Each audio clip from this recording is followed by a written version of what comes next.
La Casa Norte's mission is focused on serving youth and families experiencing homelessness or those folks that are at risk for homelessness. And what we really hope to do is to move people along a continuum of care towards increased housing stability.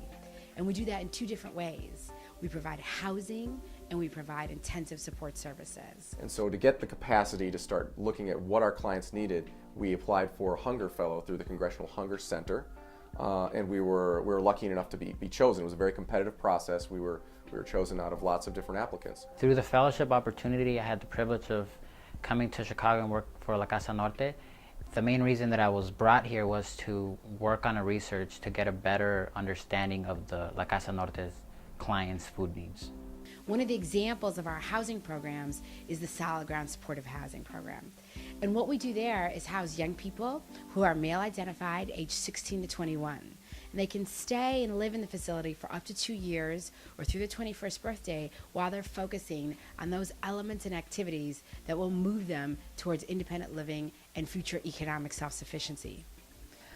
There's just a lot of trust that needs to be established with the guys as they come into the house and as they reestablish a true sense of themselves.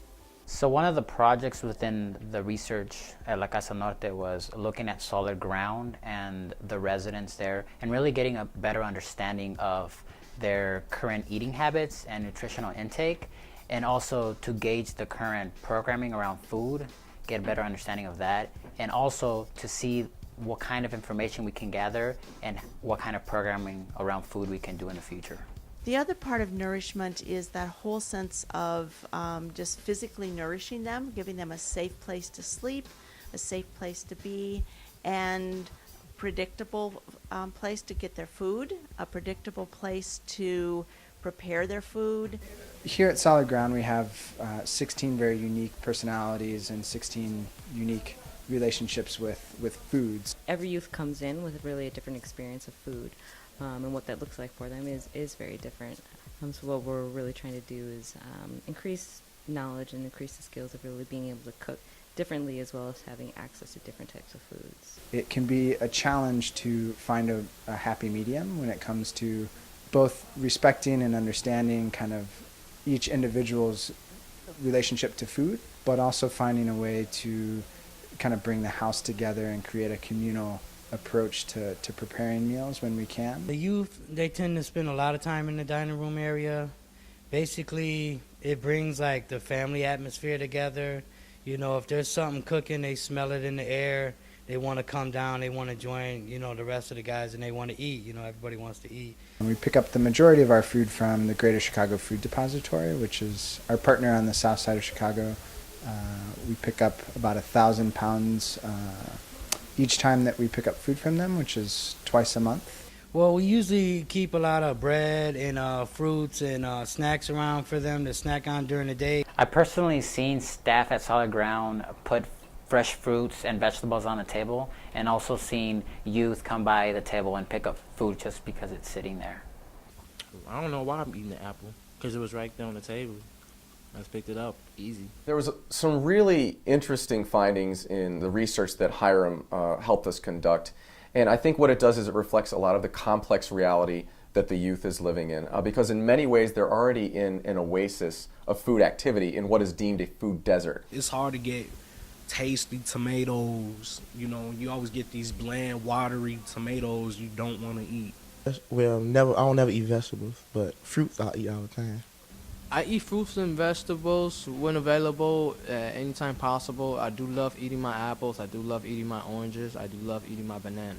So, and my watermelon, definitely my watermelon. I love watermelons. I really don't usually have the feeling for eating vegetables like that.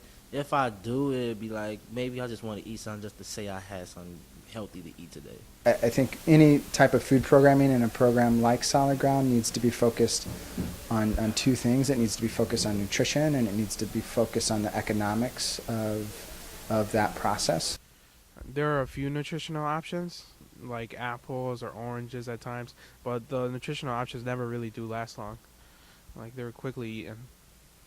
Solid Ground staff do a great job connecting the youth to different services such as food stamps, also known in the state of Illinois as Link or EBT card, And we see that the majority of the youth currently receive an average of $200 in benefits. However, only a few use it to purchase healthy items. There's not as much access to fresh produce, and there's not a lot of emphasis on healthy eating and nutrition outside of the solid ground. The garden project has been a wonderful way for youth to connect to food that maybe in the past they hadn't connected with. I think the youth learned a lot about the, vegetable and a lot with the gardening and had more respect for the food, like seeing the time it took to grow it and not just like waste it and not just like take a bite and throw it away if they don't like it, or, they seen it come out the ground and they were a part of it and they were proud of it. Nutrition is expensive, first of all. I mean, if you go to like Whole Foods and Jewel, I shop at like Save a Lot. Another part of my experience was taking the youth to the YMCA and having them do some exercises with me, and also teaching them about some of the foods they can eat as a supplement to keep their bodies running. They live in a complex reality in terms of what their food situation is, and when they come into solid ground, it's like an oasis of food activity in what is deemed a food desert on the outside, because there's not a lot of access to fresh produce, there's not a lot of talk about nutrition, there's a lot of fast food. In the last month, I've ate fast food every day, almost every day. I ate fast food a lot because, it tastes good most of the time and it's easy to get. In the last past month, I ate fast food like 50% of the time. It's all about what's easy to get. I have a job, and it's like, why go out and cook my own food when I could go to the restaurant where they just give it to you in 5 minutes? In the solid ground food assessment, one of the questions that we asked was, how did the youth like their food to be prepared? And the majority of them responded that they don't like other people preparing their foods. However, in another question, they responded that they're willing to participate in dinner cooked programs. What I ate yesterday for supper was some spaghetti and ravioli from a staff member cooked for us. For dinner last night, I had 2 Polishes. Supper last night, I had Subway. What I had for supper last night was a box of chicken wings. This morning for breakfast, I had the usual bowl of cereal of Honey Nut Home Cheerios. I'm always busy and I don't have time to make myself breakfast, or I have something to do early in the morning, so I have to get out and leave. And whatever I could catch on the street is better enough to eat something than nothing. This is very important for this specific population because they're still in the development stage of their life and they're learning a bunch of life skills and learning about how to treat their body and exercise and learning kind of supplements to take. It can be very useful in the long run. What foods will improve my diet definitely would be fish. The thing that can help improve my diet is stop eating fast food and eat more fruits and vegetables. This is a very different situation too for the residents because they've been out on their own for many years, and a lot of what they're learning is just through programming and outside agencies and not necessarily through their families. Solid Ground can help me by just, probably just making a cookbook. Definitely information on nutrition facts and what these nutritions do for you, such as what does zinc does for you, what does protein do for you, what does iron do for you. Also, we need to try to make some type of mission of trying to get food in here every week. Because, every 2 weeks, it don't work like that because, we have 16 residents who usually have different meal times because some people work, some people at school, some people have different appetites. So you have to sit there. Some people can eat more, some people who eat less, It's been a great experience working on this research with the food security team because it's really got me looking at a population group that's not really studied in the United States, and so learning about their eating habits and nutritional intake has been great, and also getting to know some of them at the personal level.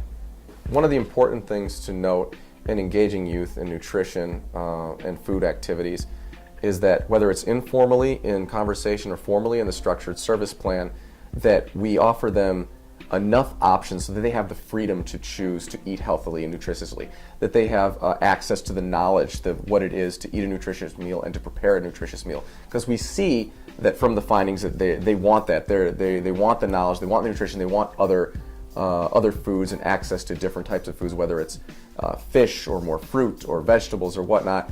And it's really ultimately their decision. So they're empowered to make those choices to eat more nutritionally or not. We don't want to force that on them. We don't want to preach that they have to do that. But creating an environment where that's a possibility, where the outside environment in the food desert, it is not a possibility, is really what's opening up a whole new world for these young men to really get stable in terms of nutrition, understand what that looks like, and get more empowered to make those decisions if they so choose.